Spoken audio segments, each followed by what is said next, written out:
بسم اللہ الرحمن الرحیم۔ السلام علیکم۔ ایک دفعہ روم سے سفیر آ گیا۔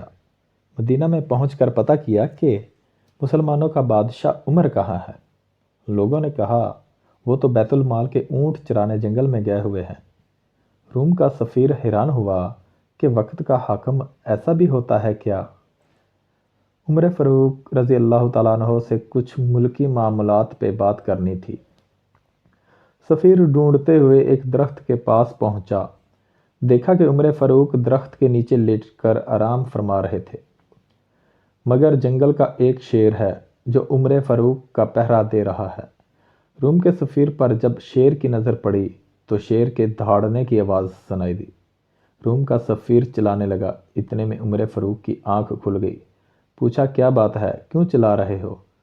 سفیر نے کہا واہ عمر تیری حکمرانی کہ جنگل کے شیر بھی تیری ڈیوٹی دے رہے ہیں۔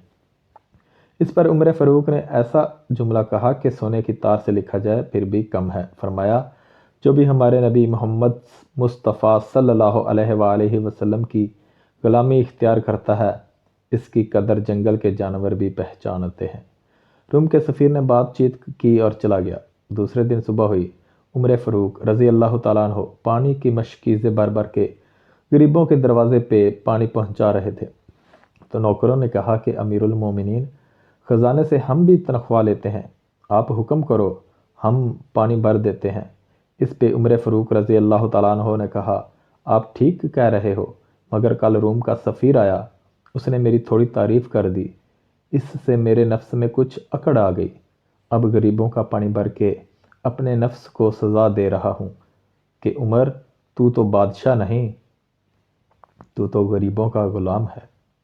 اللہ حافظ۔